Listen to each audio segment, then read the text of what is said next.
Hi friends అందరికీ. Welcome to my channel UB vlogs.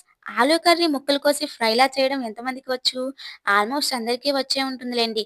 నాకు మాత్రం అస్సలు రాదు. నేను ఆ కర్రీ ఎప్పుడు చేద్దామన్నా ఆలూ కర్రీ అని మొదలుపెడితే అది లాస్ట్‌కి పప్పు అయిద్ది.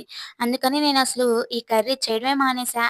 నిన్న మార్కెట్‌కెళ్ళినప్పుడు ఈ చిన్ని ఆలూ కనిపిచ్చాయి. అవి చూడగానే నాకు ఈ కర్రీనే గుర్తొచ్చింది. అందుకే తీసుకొని వచ్చా. డుగ్గు ఎక్కడబ్బా కానరావట్లేదు అనుకుంటున్నారా? వాడు రాకపోతే ఎలా అండి. ఇదిగో వచ్చేసాడు డుగ్గు. డుగ్గుకి ఫీవరొచ్చిందండి. అందుకే కొంచెం డల్ అయిపోయాడు. ఈ ప్రపంచంలో అన్నిటికంటే గొప్పది, స్వచ్ఛమైనది ఏదైనా ఉంది అంటే అది అమ్మ ప్రేమ మాత్రమే. ప్రతి అమ్మకి పిల్లల మీద ప్రేమ ఒకేలా ఉంటుంది. కానీ దాన్ని చూపించే విధానమే వేరు. ప్రతి అమ్మ కథ చాలా డిఫరెంట్‌గా ఉంటుంది కదా! నేనెలా ఆలోచిస్తాను, నా ఐడియాస్ ఏంటి అనేది ఈ సిరీస్ అమ్మ ప్రేమ. మీ కథేంటో నాకు కామెంట్ చేయడం మాత్రం మర్చిపోకండి.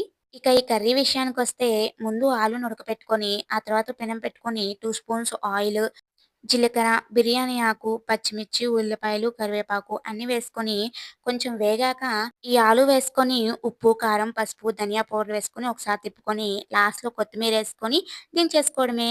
కూర చాలా సింపుల్‌గా ఉన్నా టేస్ట్ మాత్రం చాలా బావుంటాయి. ఒకసారి ట్రై చేసేయండి. Bye bye.